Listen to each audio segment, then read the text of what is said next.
Everybody, Allison Pelot here with Integrate Yourself podcast.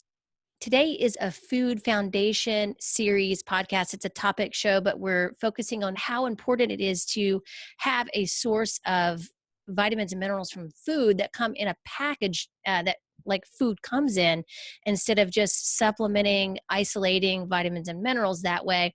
Those can be helpful, but for the most part, you need to know what you can get from your food and what foods are best for the accessible and digestible nutrients. Building a solid food foundation is key in your success in building your body, keeping your body youthful, slowing down the aging process, creating abundant energy, and actually increasing your recovery after your workout or whatever you're doing, any stress that you're coming across. So your body can't always assimilate the nutrients from a supplement, since taking single vitamins can take more energy from the body to break it down. And so what you end up with is being nutrient deficient instead of adding to your body's energy reserves, because sometimes it can actually slow down the digestive system as well, and actually slow down the liver too. So you're better off eating foods that contain all the vitamins and minerals in one place, therefore not robbing your body of its precious resources. Plus, many supplements use low-quality vegetable oils and soy to add shelf life and increase production of their products. So supplements also require a proper high-quality food foundation to work properly. So that's what we're going to talk about today. And today we're going to focus on copper. Not many people know about what it can do for the body, but as well, what happens when we're deficient in copper. A lot of people attribute some of these things to getting older, but it could just be a copper deficiency. So I just want to start off by talking about this article that Ray Peat wrote.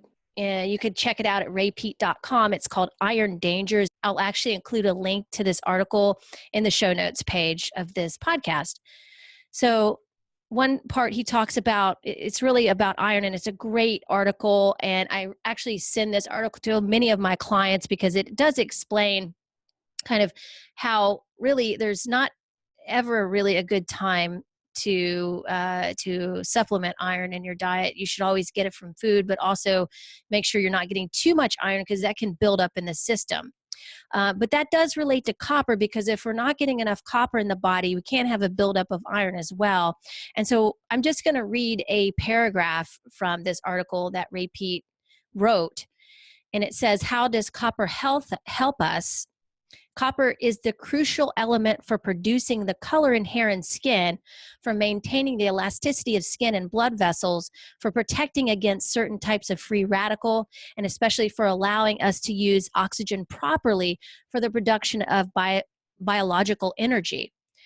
It is also necessary for the normal functioning of nerve cells, whose degeneration is involved in Parkinson's disease.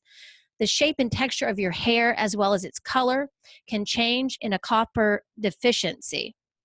So too much iron can block our absorption of copper, and too little copper makes us store too much iron. So with aging, our tissues lose copper as they store excess iron. And so because of those changes, we need more vitamin E as we age.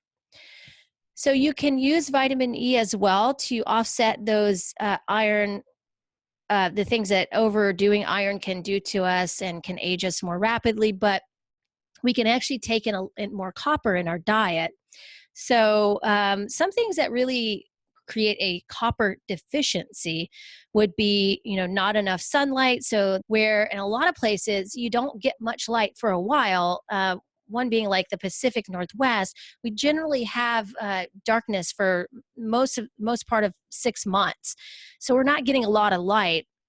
And so what happens is there are some copper deficiencies because there's this extra stress of no light being put on the body, and that can be a stressor, amongst other stressors that can relate to your energy production, not getting sleep or not, or getting, working more, or those things can all relate to that. So we want to always put that copper back into the system to offset that stress, so we're not missing it. So that leads me to functions of copper in the body. So copper functions, it aids in nervous system function. It helps with regulating histamine production, so that you're not overproducing histamine. It's also anti-inflammatory. It assists in cellular respiration, so the way your cells actually breathe. And copper also assists in the conversion of thyroid hormone. And those are all really important. And I wanted to relate this also back to one of the things I had mentioned in the Iron Dangers article of Ray Peat.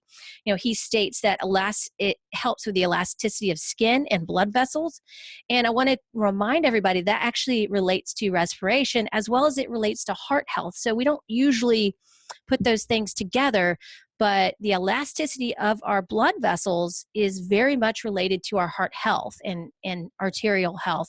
So this is going to be really good for people that are in that position where they're a little bit vulnerable to have heart disease. So increasing copper in the diet can help a lot with that. And some sources for copper are shellfish, like oysters, shrimp, lobster, all those kinds of things, clams, mussels, whitefish, liver, beets, blackberries, and cacao is a good source of copper as well. And I put that in my smoothies quite often. So hopefully that helped everybody with their food foundation. We're building it. So if you have any questions, feel free to comment below on the show notes. You can comment under our YouTube video here.